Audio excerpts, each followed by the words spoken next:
Hey guys, welcome back to my channel. My name is Veronica. Thank you so much for clicking the link to watch today's video. Without further ado, let's get started. Alright, you guys, so it's been a long time since I've filmed a military video. Forewarning, my hair is poofy. It is storming so bad in Texas. I am so hot and sweaty right now. And then my kids may or may not scream, the boys. So if you hear any of that or see any of that, just disregard, because honestly, it is so hard to find time to bring you guys a military video. One of my most asked questions that I wanted to talk to you guys about was kind of the details of the program that I did last year. So if you're wondering, I'm talking about my graduation or my grad program where I got my master's in healthcare administration and policy. So in order to get that, one of the most frequently asked questions I get is, does the Air Force pay for your master's degree? In short, yes and no. Yes, certain career fields qualify where you can get your master's paid for free.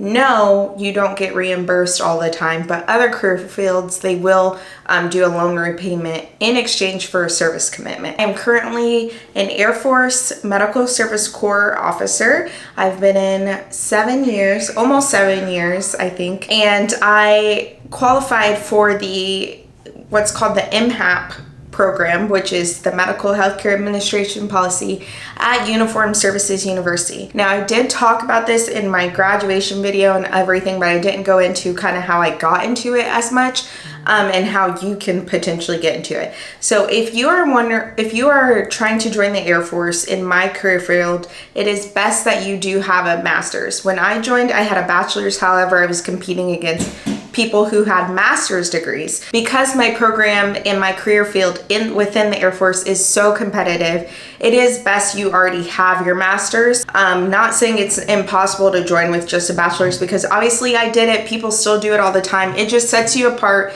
and raises the bar. So it gives you a little bit more of a competitive advantage. Sorry if I touch my hair. I'm gonna tell you guys, there's a program called HPERB. I honestly don't know what it stands for, but basically every year throughout the Air Force, you'll see educational opportunities that will come out. Depending on your career field is the ones you can apply for. So my career field has a special HPERB list they send out every year. I think it comes out in August, or do you apply in August? Maybe it comes out in June. I don't know. It comes out, and I know you submit the applications by August, and then you find out. I found out November, and then I got my orders literally last minute in February or March. It was March. Anyways, on the list, it'll be comprised of educational opportunities. So you'll have Army Baylor, where you can get your master's. They'll have EWEs, which is like education with industry, so you can go work at Google or Apple if they've done like a partnership that year. It changes every year because of budget, because of number of spots, fiscal things that you won't know about, that you don't care about, but it just changes. So in order to get my master's degree paid for, because the MSC Corps, unfortunately, the worst part about the Corps is we don't get bonuses like the doctors do, and we don't get loan repayment like the doctors do, which, considering, yes, they spent way more time in school, way more educational requirements are required of them, and some of them it's literally life and death for patients, and I'm very grateful, especially for my surgeon who went to medical school. However, I would like, as an MSc, to get loan repayment. So fingers crossed that I get my loan repaid, since I applied for Biden's program. Anyways, President Biden's program. But yeah, so that list came out, and every year I was like, okay, I'm gonna apply. But you have to take the GRE or GMAT, and that's like the death of me. And every time I was like, I'm gonna study. And then I never ended up studying hard enough. So I finally took it again and again and again. I won't say how many times, but hey, I kept taking it till I got the right score. Finally got a score that was good, but it wasn't good enough for Army Baylor. Army Baylor is like, you needed a near perfect score. Sorry, I need a drink. So I finally got a high enough score to go to, I looked on the list, and my GRE score matched with 2 different schools. One of the schools was logistics focused. I don't want to do logistics for the rest of my life. I did not want a master's degree in logistics because that's something that you would have to work for, like UPS or FedEx, or, you know, when I get out of the military, whether I stay in or retire, I want to have a degree where I can work anywhere. So I got my master's in health administration. I really wanted Army Baylor because you do MBA and MHA at the same time. Because of that, they raised the GRE and GMAT requirements to be very highly competitive, like high scores, because they want you to be able to handle that. The difference between the Army Baylor and the USU program I got in is we get Master's Health and Policy, they get MBA and MHA. Our program is so good though, they recruited and stole one of our professors to go to Army Baylor to help mimic the USU program. Even though in hindsight, I was like, man, I have to go to USU. I don't even know what this school is. I don't want to be here. It was by far the best school I ever went to. Met some great people. I got to become a mom there. I had the most supportive director. She was amazing. She is amazing. She's still there. It was the best experience. And so I had never heard of the school. I was like, oh my gosh, I didn't get to, they don't let you apply unless you meet the exact requirements. So I was really bummed about that, but I was like, you know what, whatever. So I got into USU. Long story short, because this video is already way too long, you get orders that says that you're going to be a student of the master's program. They send you there for 2 years or 3 years or however long the program is. Your time in service, meaning every year you turn another year in the military, that as long as you're in, and that's called your time in service. Your time in service does not stop. You do not stop getting paid.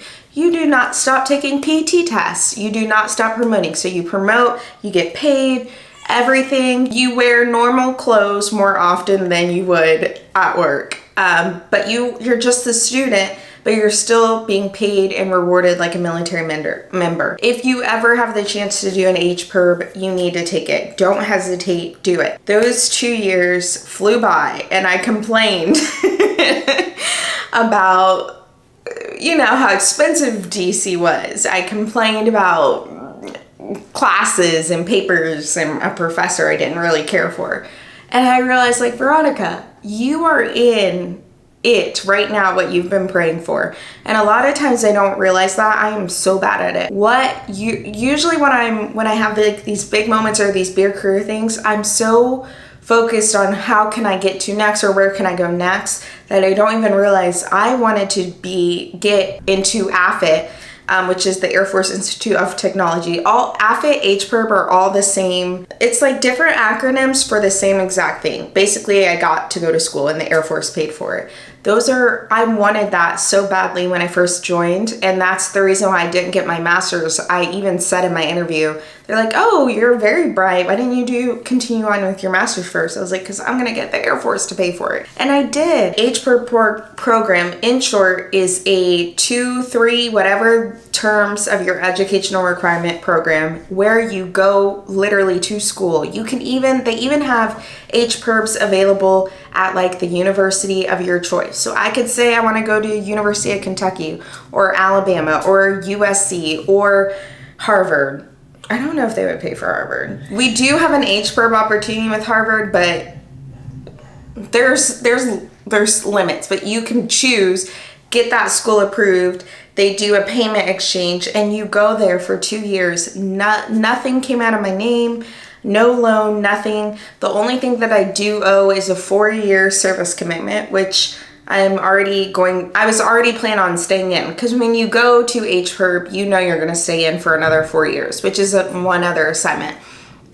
Again, that's the only thing that is the downside if you plan on getting out and you're like, oh my gosh, 4 years is a big commitment. It really flies by.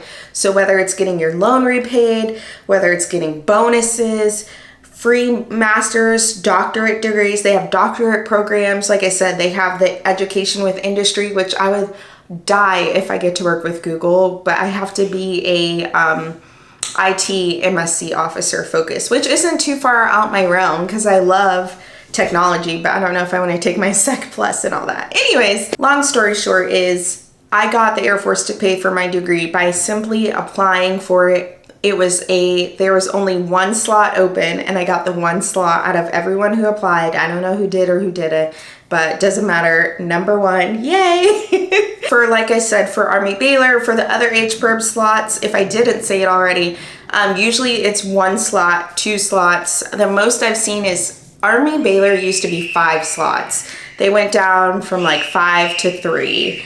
And I think I've heard they're going even down to maybe 2. So there's not a lot of slots. It's very competitive. That's why your record needs to be great. You need to win some awards. You need to have a good push statement. I apologize for the screaming. You need to have a good push statement from your leadership, from your SGA. That's very important. If you're not in my career field and you're like, man, I still would love to get my master's degree paid for, they still call it HPERB/AFIT. They still have those opportunities available. They send out the list annually because I do have friends who are on the line side, who are not in medical at all. I have other officers who have done their AFITs at San Diego. They've done it in the Naval School, the Naval Academy. So there's different opportunities with your career field. If you're interested in that, talk to your chain of command. Your commander will know exactly who, where, what, when, why, the timeline, because they all get those reports. But anyways, I'm so grateful the Air Force paid for my master's degree. I was not paying for it, not with these education prices. And the last bit of advice I want to give you is, even though I did this, don't knock a school until you go there. I remember my SGA, my commander who pushed for me to go there, they're like, USU is a great school, you need to go. And I was like, what do they know about this? I don't want to go to no military school. If I could be a permanent fixture member at USU, I would. If they had an Air Force teaching position for the MSCs, I would apply, and I would want to be there for like 10 years. It's just a great area, a great school. I loved it so much. Every single person who's gone to USU, which it's more known for their PA program and their medical program. So that's where if you want to get your medical school paid for, you can go to USU for free. You would just intern service, but they have you become an MD or a PA there, so you can do both. That's what they're known for. And then they have, like I said, the MSc MHAP program. But if I could give you any advice, or if you come across that school, definitely go. Don't turn down an HPERB, don't turn down UE, don't turn down getting your doctorate. It's definitely free. It's the most stress-free I've been, and I wish I could be permanently an AFIT where I could do military stuff, but also I felt normal, but still got paid and promoted. But I want to say happy graduation to all of you guys. I really enjoyed getting my MBA, and I loved it so much. And if you have any questions or recommendations on future military topics, please comment them down below. Also, if you leave a thumbs up and like it and share it and do whatever with it, it really helps me out. It helps my family out, and I'm trying to really grow the channel. I'm trying to focus and hone in on that now that I feel like I'm feeling like myself again. So it would mean a lot to me if you just thumbs up, share, like, whatever, and comment. Thank you guys so much for watching, and I will catch you guys in my next video. Bye.